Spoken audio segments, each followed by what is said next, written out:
बिस्मिल्लाहिर्रहमानिर्रहीम। Welcome back students. बात करनी है हम लोगों ने रिएक्टिविटी ऑफ हाइड्रोक्सिल ग्रुप के ऊपर। हाइड्रोक्सिल ग्रुप की रिएक्टिविटी के हवाले से जब हम लोगों ने बात करनी है तो हमें दो तरह की रिएक्टिविटी देखने को मिलेगी। डिपेंड करेगा कि हमारे पास अटैकिंग स्पीशी क्या है। इधर the attacking species is electrophile, इधर the attacking species is nucleophile. तो OH ग्रुप की अगर हम रिएक्टिविटी को चेक करें तो हमारे पास OH ग्रुप के अंदर ये जो ऑक्सीजन है उसकी हाइब्रिडाइजेशन शायद पूछ ले sp3 है, 2 लोन पेयर और 2 सिग्मा बॉन्ड्स। ठीक होगा जी, टेट्राहेड्रल ज्योमेट्री के करीब होगी इसकी। कनेक्टेड टू अल्काइल ग्रुप तो CO बॉन्ड ब्रेक हो सकता है और OH बॉन्ड ब्रेक हो सकता है। ठीक है, और ये हाईली पोलराइज इनमें से OH बॉन्ड है। ठीक है, और ये हमारे पास अल्कोहल में दो टाइप की रिएक्शंस देखने को मिल सकती है। यानी कि अल्कोहल का या तो हमारे पास टूटे CO बॉन्ड या अल्कोहल का हमारे पास टूटे OH बॉन्ड, क्योंकि ये हमारे पास पोलर बॉन्ड्स होते हैं। अब कब CO बॉन्ड ब्रेक होना है और कब OH बॉन्ड ब्रेक होना है उसके हवाले से अब थोड़ा सा आप लोगों को मैं बता दूं कि ऊपर टूट रहा है CO बॉन्ड, ठीक है जी, नीचे टूट रहा है O और H बॉन्ड। ऊपर अल्कोहल का जो रिएक्शन होगा वो न्यूक्लियोफिलिक सब्स्टिट्यूशन होगा। क्या मतलब? OH replaced by any nucleophile, किसी भी न्यूक्लियोफाइल से OH ग्रुप रिप्लेस हो सकता है। यहाँ पे अल्कोहल लूज करती है hydroxyl ion. Hydroxyl ion as a nucleophile जा रहा होगा तो इसका मतलब है यहाँ पे ये एक्ट कर रही होगी, एक्ट एज बेस। ये बड़े इंपॉर्टेंट पॉइंट्स हैं। Act as a base, OH group देने वाला बेस होता है। और यहाँ पे जो OH लूज करने के बाद देखें, ये जब OH नेगेटिव लूज हो जाता है तो इंटरमीडिएट प्रोडक्ट क्या बनती है। तो डेफिनेटली सी बात है, अगर मैं ये OH ग्रुप निकाल देता हूँ तो मेरे पास कार्बोकैटाइन इंटरमीडिएट बनेगा। कार्बोकैटाइन, तो यहाँ का इंटरमीडिएट जो है वो कार्बोकैटाइन है। ठीक है, ये सारी बातें कब हो रही थी? जब अल्कोहल अपना CO टूटेगा। और ऐसा कब होता है? जब न्यूक्लियोफाइल अटैक करता है। याद रखिएगा, जब भी न्यूक्लियोफाइल अटैक करता है इस अल्फा कार्बन के ऊपर तो बेटा ये OH ग्रुप चला जाता है, उसकी जगह पे अटैकिंग न्यूक्लियोफाइल लग जाता है जो कि हमारे पास कहलाती है न्यूक्लियोफिलिक सब्स्टिट्यूशन। यहाँ पे क्या होगा? यहाँ पे सब कुछ उल्टा कर देंगे। OH बॉन्ड ब्रेक हो रहा है, यहाँ पे H+ आयन जाएगा और इसकी जगह पे एक नया इलेक्ट्रोफाइल लग जाएगा। तो ये होती है इलेक्ट्रोफिलिक सब्स्टिट्यूशन, जिसमें कह सकता हूँ कि H+ replaced by any electrophile species with electron deficient positively charge. इसमें आप ये लूज करते हैं हाइड्रोजन आयन, तो इसका मतलब है हाइड्रोजन आयन लूज करके हम कह सकते हैं कि एक्ट एज एसिड। ठीक होगा बेटा। और ऑफ कोर्स जब ये बॉन्ड टूटेगा तो इंटरमीडिएट प्रोडक्ट बच्चे यहाँ पर भी कार्बोकैटाइन बोल देते नहीं बेटा, ये यहाँ से अगर बॉन्ड टूटता है और हमें प्रोडक्ट मिलती है अल्कोक्साइड आयन, इसको बोलते हैं अल्कोक्साइड आयन। ये RCH2 नेगेटिव अल्कोक्साइड आयन है। ठीक है, तो अब मैंने आप लोगों को काफ़ी ज़्यादा डिफरेंस इसमें बता दिए जो पेपर के हवाले से इम्पॉर्टेंट है। CO टूटना, OH टूटना, न्यूक्लियोफिलिक सब्स्टिट्यूशन, इलेक्ट्रोफिलिक सब्स्टिट्यूशन। ठीक है, उधर OH replaced by any nucleophile, इधर H+ replaced by any electrophile. इधर हम लोग लूज करवा के OH नेगेटिव जो है एज ए बेस एड करवा रहे हैं, इधर H+ डोनेट करवा के एज एन एसिड एड करवा रहे हैं। ऊपर इंटरमीडिएट प्रोडक्ट कार्बोकैटाइन है, नीचे इंटरमीडिएट प्रोडक्ट जो है वो अल्कोक्साइड आयन है। इसकी बेस पर रिएक्टिविटी ऑर्डर बदल जाता है। क्या बदल जाता है? Reactivity order. अब आप लोगों ने याद रख लेना कि जब CO बॉन्ड ब्रेक होता है तो वो न्यूक्लियोफिलिक अटैक के रिजल्ट में होता है, जिसमें आप देखिए न्यूक्लियोफाइल अटैक कर रहा है और ये कार्बोकैटाइन बन रहा है। और कौन सा कार्बोकैटाइन स्टेबल होता है और क्विकली बनेगा? Of course tertiary carbocation.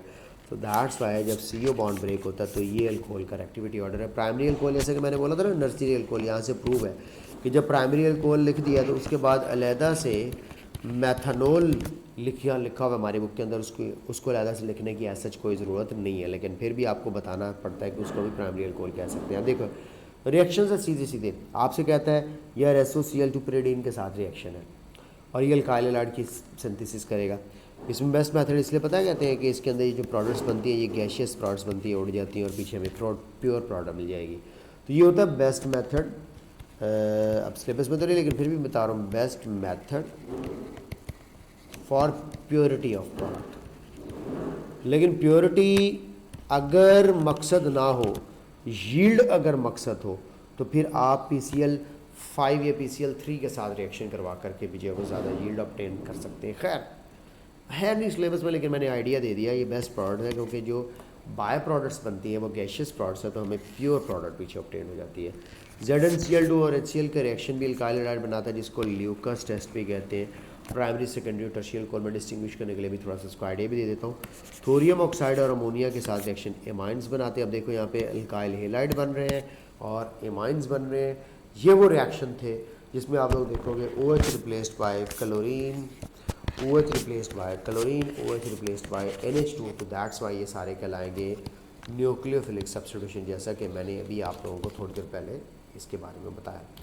इसका बिल्कुल ऑपोजिट है OH ग्रुप। यहाँ पे alcohol as an acid add करती है और हाइड्रोजन गैस भी प्रोड्यूस होती है। तो ये तब होता है जब इलेक्ट्रोफाइल अटैक करता है, यहाँ से बॉन्ड ब्रेक होना है। अल्कोक्साइड आयन इंटरमीडिएट बन रहा है, आपके सामने मौजूद है। ऑर्डर ऑफ एक्टिविटी उल्टा हो जाएगा क्योंकि उधर कार्बो के टाइम तो टर्शियल वाला स्टेबल होने की वजह से क्विकली बन जाता है, क्योंकि जब किसी भी रिएक्शन की प्रोडक्ट स्टेबल होती है तो रिएक्शन फट से हो जाता है। अनस्टेबल होती है वो कहते हैं मैंने नहीं होना। अब यहाँ पे हमारे पास अल्कोक्साइड आयन जो स्टेबल होता है ना, वो हमारे पास प्राइमरी अल्कोक्साइड आयन जो है उसके हवाले से अगर आप देखें तो वो रिलेटिवली हमारे पास ज़्यादा स्टेबल होगा बनिस्बत के टर्शरी के। अब आप कहेंगे सर जी ए भी दस दो टर्शरी ਦੇ हवाले नाल क्यों नहीं स्टेबल है। लो जी ज़रा देख लो जी ए ਤੁਹਾਡੇ ਕੋਲ ਹੈਗਾ जी टर्शरी अल्कोक्साइड आयन। इसमें देखो ये alkyl group electron donating group है, ये इसको इलेक्ट्रॉन दे दूँ कि इसको चौड़ा चगड़ा करके इसके नेगेटिव चार्ज को बढ़ा देंगे। ये गुड न्यूक्लियोफाइल का काम करेगा। जो गुड न्यूक्लियोफाइल है वो रिएक्टिव होता है, वो स्टेबल नहीं होता। तो याद रख लीजिएगा टर्शरी अल्कोक्साइड आयन नहीं बन सकता क्योंकि ये अनस्टेबल स्पीशीज है। टर्शरी कार्बोकेटाइन तो बन सकता है, तो इसलिए फिर यहाँ पे रिएक्टिविटी का ऑर्डर बदल जाता है। और अगर आप शुरू में लिखना चाहें तो मैथनॉल को लिख सकते हैं। और मैंने आपको तरीका बता दिया, मैंने आपको रीज़न बता दिया, मैंने आपको आइडिया दे दिया है कि अल्कोक्साइड आयन टर्शरी वाला स्टेबल नहीं होता बल्कि ये प्राइमरी वाला स्टेबल है। कितना का इलेक्ट्रॉन डोनेट कर लेगा, लेकिन यहाँ पे जब तीन अल्काइल ग्रुप ऑक्सीजन को कहेंगे लेफ्ट हार्ड इलेक्ट्रॉन कर रिएक्ट, लेफ्ट हार्ड इलेक्ट्रॉन कर रिएक्ट, लेफ्ट हार्ड इलेक्ट्रॉन कर रिएक्ट, तो डेफिनेटली ऑक्सीजन शोकी हो जाएगी, रिएक्शन करेगी, स्पीशीज़ को अनस्टेबल कर देगी और अनस्टेबल स्पीशीज जल्दी नहीं बनती। सोडियम मेटल के साथ रिएक्शन हाइड्रोजन गैस की प्रोडक्शन है। ग्रिग्नॉड रिएजेंट के साथ रिएक्शन भी यहाँ से हाइड्रोजन का जाना और यहाँ से मिथाइल ग्रुप का बन के मीथेन बन जाना, अल्केन की सिंथेसिस है। द मोस्ट इंपॉर्टेंट एस्टेरिफिकेशन है। वैसे तो कार्बोक्सिलिक एसिड वाले यूनिट में इसकी डिटेल बनाऊंगा, लेकिन अभी आपको बता रहा हूँ कि एस्टेरिफिकेशन रिएक्शन में भी अल्कोहल अपना OH बॉन्ड ब्रेक करती है और कार्बोक्सिलिक एसिड की तरफ से जो है OH जाता है। हालांकि एसिड है लेकिन फिर भी H2SO4 की वजह से वो बेसिक तौर पे बिहेव करने पर मजबूर हो जाता है। तो बेटे अभी मैं आप लोगों के सामने ये जितने भी रिएक्शंस लिख रहा था, इनके अंदर अगर आप लोगों से अल्कोहल का रिएक्टिविटी ऑर्डर पूछ लूँ तो आप लोगों को पता होना चाहिए। कार्बोक्सिलिक एसिड्स का आप मुझे बताएं, OH बॉन्ड ब्रेक हो रहा तो कौन सी अल्कोहल ज़्यादा रिएक्टिव होगी, ये ऊपर रिएक्टिविटी ऑर्डर लिख दिया। फिर आप लोगों से ये भी पूछा जा सकता है कि ये जो एस्टेरिफिकेशन रिएक्शन है आप लोगों के सामने हुआ है, इसके अंदर कार्बोक्सिलिक एसिड कौन सा ज़्यादा रिएक्टिव है। वो कार्बोक्सिलिक एसिड वाले यूनिट में वैसे तो बता दिया जाएगा, लेकिन फॉर्मिक एसिड एसिडिक एसिड से ज़्यादा रिएक्टिव है due to less steric hindrance. ठीक है, तो ये फैक्टर्स हैं। ल्यूकस टेस्ट की बात कर रहा था। ऑयली लेयर अल्काइल हैलाइड की अगर इमीडिएटली बने तो एक टर्शरी अल्काइल हैलाइड को इंडिकेट करती है, जैसा कि मैंने आपको बताया कि टर्शरी अल्कोहल बड़ा फिट जो है वो कार्बोकेटाइन फॉर्मेशन के अंदर इन्वॉल्व होती है क्योंकि वो स्टेबल कार्बोकेटाइन है। इसी तरह यहाँ पर भी अल्काइल हैलाइड भी एक स्टेबल कार्बोकेटाइन बनाने की वजह से क्विक रिएक्शन शो करता है। 5 से 10 मिनट लगे तो सेकेंडरी है, और अगर 10 मिनट के बाद भी ना हो कुछ, फिर हीटिंग करनी पड़े तो फिर प्राइमरी अल्कोहल है। तो ये हमारे पास है। Nothing happens even on heating indicates that alcohol is methanol. बड़ी काम की चीज़ आपको बता के जा रहा हूँ। यानी कि आप लोग ये कहें कि sir immediately primary alcohol ethanol, 5 से 10 मिनट सेकेंडरी अल्कोहल, 10 मिनट से ऊपर चले जाए प्राइमरी अल्कोहल। सर अगर हीटिंग करने पर कुछ भी ना हो तो कौन है मैथनॉल। तो आज एक पता चला methanol not show iodoform, sorry iodoform तो नहीं देता लेकिन ल्यूकस टेस्ट भी नहीं देता। आइडोफॉर्म तो इसने नहीं देना नो डाउट, बट यहाँ पे मुझे आइडोफॉर्म टेस्ट अभी मैं नहीं पढ़ा रहा, मैं ल्यूकस टेस्ट कह देता हूँ। कि ये ल्यूकास टेस्ट जो है वो नहीं शो करते। क्यों? रीज़न अगर हम देखें तो हम लोग जानते हैं कि ये प्राइमरी अल्कोहल की कैटेगरी के अंदर आता ही नहीं है, क्योंकि मैथनॉल का रिएक्टिविटी ऑर्डर इस पर्टिकुलर केस में सबसे कम देखने को मिला है। लो जी, ये थे हमारे पास कुछ रिएक्शंस के हवाले से बात CO और OH बॉन्ड टूटने की बेस पर। इसी तरह अब आगे कुछ रिएक्शंस है वो ऑक्सीडेशन के रिएक्शंस भी आपको बता देते हैं। याद रख लीजिएगा, ऑक्सीडेशन रिएक्शंस के अंदर क्या होता है कि अगर आप लोगों के पास प्राइमरी अल्कोहल है तो वो ऑक्सीडाइज होकर के एल्डिहाइड में कन्वर्ट होती है, और एल्डिहाइड फर्दर ऑक्सीडाइज होकर के अल्टीमेटली किस में जाता है? कार्बोक्सिलिक एसिड्स के अंदर जाता है। लेकिन जो सेकेंडरी अल्कोहल्स हैं उनका किस्सा तमाम हो जाता है कीटोन पे जाके, क्योंकि कीटोन बड़ी रेजिस्टेंस शो करती है फर्दर ऑक्सीडेशन के लिए। सेकेंडरी अल्कोहल की प्रोडक्ट जो है वो कीटोन होगी, और कीटोन के बाद बाकायदा तौर पर मैं आगे क्रॉस लगा देता हूँ कि इस कीटोन की फर्दर आगे ऑक्सीडेशन काफ़ी डिफ़िकल्ट और ड्रास्टिक कंडीशन के साथ है, तो इसमें सेकेंडरी अल्कोहल करेक्शन कीटोन पे ही स्टॉप हो जाएगा। तो ये देखो, एल्केनॉल मौजूद है, एक प्राइमरी अल्कोहल मौजूद है, ऑक्सीडाइज हो रही है K2Cr2O7 और H2SO4 नेस्टेड ऑक्सीजन के सोर्स हैं जो कि ऑक्सीडाइजिंग एजेंट के तौर पे काम करती है, और एल्केनल एल्डिहाइड बन रहा है। फर्दर अगर आप हीट करते हैं, यहाँ भी साथ में हीट का भी फैक्टर आ जाए, तो फिर ये एल्डिहाइड नहीं होगा बल्कि ये फिर आगे कार्बोक्सिलिक एसिड होगा। तो ये भी चीज़ ध्यान में रख लीजिएगा, ठीक है। इसी तरह ये आप लोगों के पास अगर एक सेकेंडरी अल्कोहल है जिसमें 2 कार्बन के साथ कनेक्टेड है, इसमें अब आप लोग देखें तो यहाँ पे ऑफ कोर्स आपको कीटोन ही फाइनल देखने को मिलेगी। रिएक्शन आगे फर्दर प्रोसीड नहीं कर सकता क्योंकि ketones are stable towards oxidation, ठीक है। रिएक्शंस ऑफ अल्कोहल्स में टर्शरी अल्कोहल की बात कर रहे हैं, तो देखिए बेटा, टर्शरी अल्कोहल जो है क्यों नहीं हमारे पास ऑक्सीडाइज होते हैं? याद रख लीजिएगा, इनके अंदर अल्फ़ा कार्बन ये मौजूद है OH ग्रुप, लेकिन इन द मीन वाइल मैं बच्चों को बताता हूँ कि ऊपर जो आप लोग रिएक्शन पढ़ रहे थे, तो यहाँ पे आप लोगों के पास ये अल्फ़ा कार्बन और ये फॉर एग्जांपल आप लोगों के पास बीटा कार्बन है। तो आप लोगों को गौर से यहाँ पर ये बात देख लेनी चाहिए कि अल्फ़ा कार्बन के पास हाइड्रोजन एटम मौजूद है।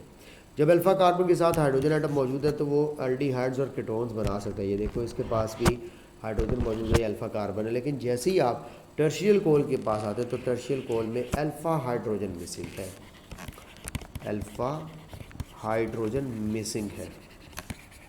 अल्फ़ा हाइड्रोजन क्यों मिसिंग है? क्योंकि टर्शियल अल्कोहल है, बाकी सारे कार्बन एटम अटैच है, ठीक है। तो ये यहाँ पे एक पॉइंट था, और इसमें टर्शियल अल्कोहल बाकायदा मैं क्लियर लिख कर आगे क्रॉस लगा देता हूँ ऑक्सीडेशन, बट हम लोग यहाँ पे लिखेंगे बट हम लोग इनको जो है वो ऑक्सीडाइज्ड टर्शियल अल्कोहल नहीं हो सकते, बट एलिमिनेशन शो करेंगे, बट एलिमिनेशन प्रोडक्ट ज़रूर बनाते हैं, एलिमिनेशन ज़रूर शो करते हैं, ठीक है। तो ये ज़हन में रख लीजिएगा, आप लोगों के पास एलिमिनेशन रिएक्शंस हो रही है। थोड़े से रिसक के आगे चढ़े गए हैं अल्काइल ग्रुप, इनको वापस इसी कार्बन के पास ले आते हैं, अल्कीन प्रोड्यूस हो रही है। ये थे अल्कोहल्स के रिएक्शन ऑक्सीडेशन, जिसमें मैंने कहा प्राइमरी अल्कोहल होगी तो ये बनेगा। अब एक बात सुन लो यहाँ पे एडिशनल, वो एडिशनल बात ये है कि अगर आपके पास मौजूद है टोलुइन, आपको पता है कि इसकी ऑक्सीडेशन करवाएं तो अल्टीमेटली हमें बेंजाइल अल्कोहल से घुमाती बेंजल्डिहाइड से होती हुआती आपको बात फाइनल होती हुई दिखती है कहाँ पर? बेंजोइक एसिड पर। तो याद रखिएगा, जो भी अल्काइल ग्रुप हो बेंजीन वाले यूनिट में पड़ा हुआ है, इसको साइड चेन ऑक्सीडेशन कहते हैं। इसके रिजल्ट में हमेशा हमें जो है वो कार्बोक्सिलिक एसिड बेंजोइक एसिड ही मिलता है। लो जी, order of ease of oxidation, ये एक बड़ा इंपॉर्टेंट MCQ है कि सबसे आसानी के साथ कौन ऑक्सीडाइज होता है? मैथनॉल। और सबसे डिफिकल्टी के साथ टर्शियल अल्कोहल, अभी हमने पढ़ा tertiary alcohol are difficult to oxidise. PCl5 के साथ रिएक्शन है अल्कोहल का इथाइल हैलाइड बनाने के लिए, और इसी तरह अल्कोहल का PCl5 के साथ जब रिएक्शन होता है तो हमें इथाइल क्लोराइड POCl3 और HCl देखने को मिलता है। सोडियम मेटल का रिएक्शन मैंने पहले बता दिया, हाइड्रोजन गैस का इवॉल्व होना है। एस्टेरिफिकेशन रिएक्शन की भी मैंने आपको बात बता दी कि अल्कोहल यहाँ पे जो है वो H लूज़ करता है और कार्बोक्सिलिक एसिड क्या लूज़ करता है? OH। ये देखिए आपके सामने लिखा हुआ, और आगे एस्टर की फॉर्मेशन हो रही है, यानी कि इथाइल एसीटेट। एस्टर्स की डिटेल में आप लोगों के साथ पता है कब शेयर करूँगा? जब मैं चैप्टर 13 पढ़ाऊँगा। ये अल्कोहल्स की डिहाइड्रेशन का वेरी इंपॉर्टेंट है। क्वेश्चन इसको बड़े अच्छे तरीके से आपने याद रखना कि एथेनॉल, आपको ये मैं पढ़ा चुका हूँ कि हाई टेम्परेचर पर क्या फेवर की जाती है, एलिमिनेशन, और लो टेम्परेचर पर क्या होती है, न्यूक्लियोफिलिक सब्स्टिट्यूशन। तो यहाँ पे OH ग्रुप दो अल्कोहल था ना, ये देखो बच्चे कहते हैं सर जी 10 दो एलिमिनेशन कीजिएगी, लो जी 2 अल्कोहल बनाता हूँ आपके पास। एक अल्कोहल तो अपना यहाँ पे OH तोड़ेगी, लेकिन दूसरा यहाँ पे अपना CO बॉन्ड भी तोड़ देगी, जिसके रिजल्ट में देखिए अल्कोहल H और OH दोनों रिलीज करने की सूरत में मैं कह सकता हूँ कि यहाँ पे act as amphoteric species, amphoteric species, कि ये हमारे पास जो है वो एज एन एसिड भी ऐड कर रहा है यहाँ पे H+ आयन लूज करके, और एज ए बेस भी ऐड कर रहा है OH नेगेटिव लूज करके। तो ये हमारे पास हाई टेम्परेचर और लो टेम्परेचर का जगह, तो हाई टेम्परेचर पर एलिमिनेशन होती है, लो टेम्परेचर पर सब्स्टिट्यूशन होती है। लेकिन बेटे आप लोगों को यहाँ पे पता होना चाहिए ये सारी की सारी बातें, ये जो चीज़ें जब पेपर में आती हैं तो थोड़ी सी आप लोगों के लिए डिफिकल्ट हो जाती है, लेकिन रट्टा शट्टा लगा लीजिएगा, मिर्च मसाला याद रख लीजिएगा। यहाँ पे कंसनट्रेटेड H2SO4 और टेम्परेचर हाई पर एलिमिनेशन और लो पर सब्स्टिट्यूशन हो रही है। अल्कलाइन एक्वियस आयोडीन टेस्ट यानी कि आयोडोफॉर्म टेस्ट जिसको कहते हैं, ये भी एक आखिरी टेस्ट है अल्कोहल्स का, ये भी लगे हाथों हो जाएगा। Methanol ethanol are distinguish by iodoform test. Methanol correction नहीं होता, एथेनॉल करेक्शन होता है। ये आयोडोफॉर्म रिएजेंट होता क्या है याद रख लीजिएगा, ये अल्कलाइन एक्वियस आयोडीन होता है, यानी कि NaOH अल्कलाइन मीडियम है और एथेनॉल के साथ रिएक्शन होना, और आयोडीन जो है ये हमारे पास मौजूद होती है, तो अल्कलाइन एक्वियस आयोडीन। एक तो एक्वियस आयोडीन होगी वाटर के अंदर मौजूद करके, और साथ में अल्कलाइन NaOH सोल्यूशन होगा, तो इसको हम लोग आयोडोफॉर्म कहते हैं, आयोडोफॉर्म रिएजेंट कहते हैं। और आयोडोफॉर्म किसको कहते हैं, ये जो CHI3 बनता है इसको आयोडोफॉर्म कहते हैं, जो भी हम लोगों ने थोड़ी देर में तैयार भी करना है। और ये एक येलो कलर का क्रिस्टलाइन सॉलिड है, जो कि अगर बने तो इंडिकेट होता है अल्कोहल फला मौजूद है, फला मौजूद है, फला। अब आइए मैं आपको बताता हूँ, ये रेशो बड़ी इंपॉर्टेंट है। और मैं आपको मज़ेदार बात बताऊँ, ये जो आयोडोफॉर्म टेस्ट है ये एक रिडॉक्स रिएक्शन की टाइप है। किसकी टाइप है, रिडॉक्स रिएक्शन की। आइए ज़रा देखते हैं कि इसमें रिडक्शन और ऑक्सीडेशन किसकी हो रही है। रेशो याद रखिएगा, यानी कि अगर आपके पास अल्कोहल मौजूद है तो आयोडीन के 4 मॉलिक्यूल और NaOH के 6 मॉलिक्यूल्स होंगे, तो 4:6। एक तो ये आपने MCQs के लिए याद रख लेनी है, ठीक है। उसके बाद आयोडोफॉर्म बन रहा है, सॉल्ट ऑफ एसिड बन रहा है, सॉल्ट ऑफ कार्बोक्सिलिक एसिड बन रहा है। उसके बाद सोडियम आयोडाइड बन रहा है, जिसमें आयोडीन -1 ऑक्सीडेशन स्टेट में, उसके बाद वाटर बन रहा है। दूसरा देखो आयोडीन 0 से -1 में क्या रिड्यूस हुआ, तो ऑक्सीडाइज कौन हुआ, अल्कोहल कार्बोक्सिलिक एसिड में गया, तो क्या हुआ ऑक्सीडाइज, तो ऑक्सीडाइज्ड प्रोडक्ट है जनाब कार्बोक्सिलिक एसिड। रिड्यूस्ड है आयोडीन जो है वो आयोडाइड में कन्वर्ट हो जाती है। समझ आई है, ये एक रिडॉक्स रिएक्शन की टाइप है। अब किसकी ऑक्सीडेशन नहीं हो सकती, टर्शियरी अल्कोहल्स की। तब मैं आपको कहता हूँ कि प्राइमरी अल्कोहल्स में ओनली एथेनॉल ये टेस्ट देती है। अभी मैं आपको एक वो गुर भी बता दूंगा जो कि आपको बता सकता है कि किसने आयोडोफॉर्म टेस्ट शो करना है, किसने नहीं। सेकेंडरी अल्कोहल्स में ऑल 2 ओल्स। 2 ओल्स का मतलब है जिसमें OH ग्रुप कार्बन नंबर 2 के साथ लगा हुआ है। और फिर तीसरे नंबर पर मैं लिखता हूँ टर्शियरी अल्कोहल, तो हम लोग कहेंगे नो रिएक्शन, क्योंकि टर्शियरी अल्कोहल ऑक्सीडाइज नहीं हो सकती, इसमें ऑक्सीडेशन होती है किसी भी अल्कोहल की 4:6 के साथ लेकर आयोडीन और NaOH। अब आप लोगों के सामने देखें, मैं आपको गुर बताता हूँ कि वो क्या गुर है जो कि आपको फॉर एग्जांपल 2-प्रोपेनॉल भी बना देता हूँ एक आप लोगों के आसानी के लिए। अब तुम लोग ज़रा फैसला करो कि सर जी कोई एक ऐसी गल दसो कि वो ग्रुप असी देखिए वो सानू फौरन दस देवे कि मैं आयोडोफॉर्म टेस्ट शो करना है या नहीं। तो याद रख लीजिएगा अल्फा कार्बन जिसके साथ OH ग्रुप अटैच है, फर्दर एक मिथाइल ग्रुप साथ में रख के बैठी हुई हो तो आयोडोफॉर्म टेस्ट होगा, अदरवाइज आयोडोफॉर्म टेस्ट नेगेटिव आएगा। यानी कि alpha carbon must have methyl group. क्या बोला मैंने, alpha carbon must have methyl group, don't forget this thing. देखो अल्फा कार्बन के पास मिथाइल ग्रुप है, इसके भी अल्फा कार्बन के पास 2-2 मिथाइल ग्रुप। आप कहेंगे सर तो फिर टर्शरी दे कोल तो फिर थोक दे हिसाब नाल मौजूद है।